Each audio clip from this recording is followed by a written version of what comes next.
ఖమ్మం పట్టణంలో భూదాన భూమిలో పేద ప్రజలు ఇల్లు వేసుకున్నటువంటి సందర్భంలో మాట్లాడటం జరుగుతూ ఉంది. నా పేరు నాగిలి నరసయ్య, మాస్టీన్ రాష్ట్ర అధ్యక్షుడిని మాట్లాడుతూ ఉన్నా. ప్రజలకు ఎక్కడైతే అన్యాయం జరిగిద్దో అక్కడ వెళ్ళి సమస్యలపై మాట్లాడటం అనేది మా నైజం. ఖమ్మంలో ఉన్నటువంటి రాజకీయ నాయకుల ఒత్తిడికి గురైనటువంటి భూ కబ్జాదారులు పేద ప్రజల ఇళ్ళని కూలగొట్టడం జరిగింది. అదే సందర్భంగా మేము మాట్లాడుతూ ఉన్నాం. ప్రజానీకాన్ని కాపాడాల్సినటువంటి ప్రభుత్వమే ఈ రకమైన చర్యలు తీసుకొని పేద ప్రజల ఇల్లును కూలగొట్టారు. వారికి జరిగినటువంటి నష్టాన్ని ఎవరు పూడ్చాలనేసారని ఈ సందర్భంగా పొంగులేటి శ్రీనివాసరెడ్డి గారిని అడుగుతూ ఉన్నాం. సార్, ఎంతోమందికి ఇల్లులు కట్టించాం, ఎంతోమందికి సహకారం అందించాం అనేసి చెప్తా ఉన్నారు. మీరు చెప్పే అటువంటి క్రమంలో ఇటువంటి చూస్తే చిక్కుపడాల్సిన అవసరం ఉంది అనేసరని ఈ సందర్భంగా మీకు తెలియజేస్తున్నాం. దయచేసి మీరు గమనించాలి. మాలాంటి వాళ్ళు మాట్లాడుతూ ఉన్నాం అనేసరంటే మీరు ఎంత దిగజారిపోతూ ఉన్నారో ఆలోచించాల్సిన అవసరం ఉందనేసరని ఈ సందర్భంగా మీకు తెలియజేస్తున్నాం.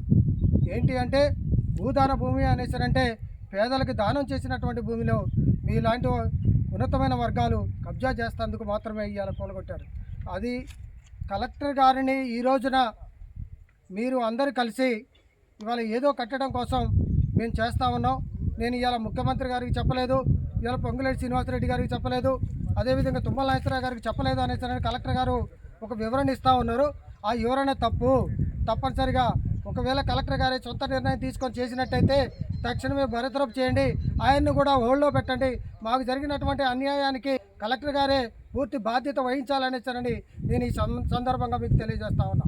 దయచేసి వారికి ఉన్నటువంటి పరిహారమే కాకుండా ఇవాళ ఉన్నటువంటి వాళ్ళు ఎక్కడైతే ఉన్నారో వాళ్ళకి ప్రతి కుటుంబానికి ₹1,00,000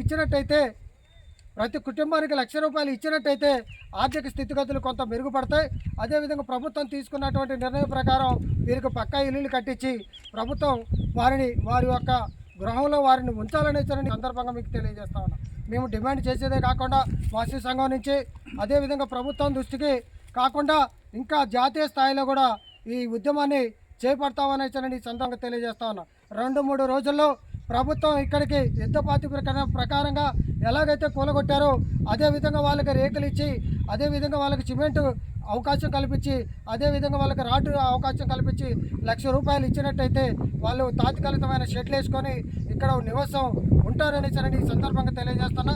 ఒకవేళ డబ్బులు ప్రభుత్వం దగ్గర లేకపోతే కలెక్టర్ ఎవరైతే పర్సనల్ ఇంట్రెస్ట్ తీసుకొని కూలగొట్టారో ఆ కలెక్టర్ దగ్గర నుంచి డబ్బులు వారి సొంత అకౌంట్లో నుంచి ఇప్పించి వీరందరికీ కూడా మేలు చేయాలనేసారని ఈ సందర్భంగా మీకు తెలియజేస్తాను.